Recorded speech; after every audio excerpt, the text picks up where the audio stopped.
I'm going to share some ideas here which will help anyone who is thinking about marriage. It's not really only for people who are thinking about marriage.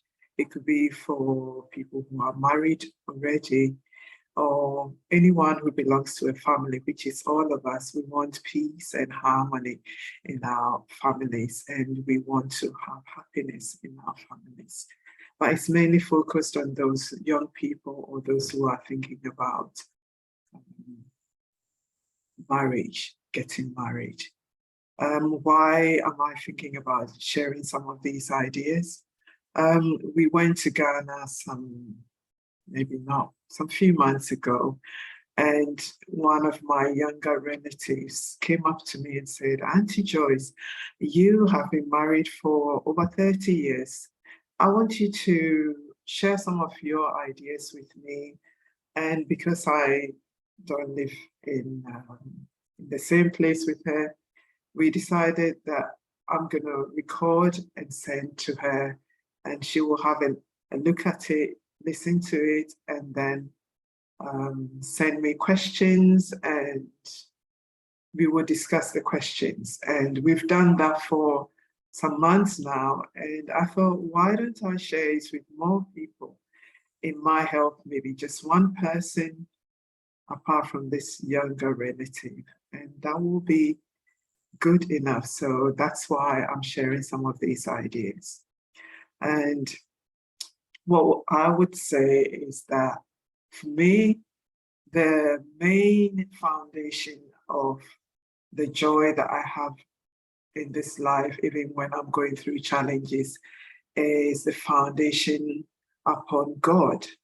You might be a Christian, you might not be a Christian. I'm just telling you what has worked for me so many, many years in my life. And it's my connection with Christ, with God, reading the Bible, waking up every morning, knowing that if there's no one who cared about me, there is God who cares about me and loves me very much. Whatever challenges I'm going through, I know I can bring it to his feet. And my husband does that as well. So it's like, although there are two of us in the marriage, there are really three, because we have God sitting between us. And the beautiful thing about God being with you in your marriage is that he's not on my husband's side, he's not on my side, he's on both of our sides. So if you've got someone who cares truly for each of you and wants the best for each of you, then that's the best thing, really. And I have found it in my life as the best thing. And it's brought us together in such a way as nothing else could bring us together. So I would recommend strongly, whatever word I can use to describe how intensely I mean what I'm saying now, I would use, but I don't have any other words to describe it. That's why I'm saying I will greatly recommend God. I would greatly recommend Christ to you, spending time, meaningful time with God every single morning. And not just in the morning, but carrying God with you, taking him along with you, talking to him. I mean, a friend that you can be on the phone with anytime, whatever time, and who cares for you.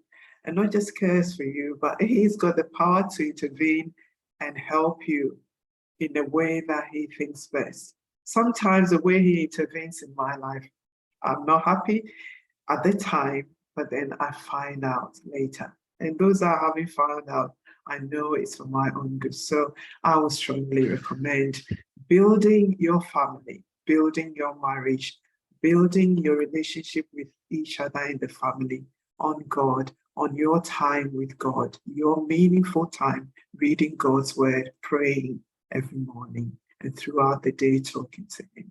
So this is just an introduction to why I'm sharing some of these ideas with you.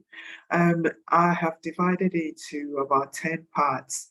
I think 10 parts, I should say. So I will do one at a time, and as we go through them, if you want to send me questions, if you want some comments, to send comments, you're welcome to do that. If you think about building anything, this past week, well, some few weeks now, we've been building a shed in our garden. And if you're building anything, you will need components that will come together to form whatever you're building. If you're cooking or baking, you need ingredients that will come together. And if you leave any of the ingredients out, it's not going to be as tasty as it should be. And if you're building and you leave some of the components out, it's not going to be a complete building, or it might even fall apart. But I think in this introduction, what I've said is that the foundation, which I have found is solid, is the foundation of God, building your family on God, on time with God, communication with God, building friendship with God. If that foundation is there, the other components, which I'm going to mention, will all fall in place. And you will find that your building, the family, will be a happier place. Okay, so that's the end of the introduction. Quite a long introduction. Now I will do the rest of them, but one at a time. Have a good day.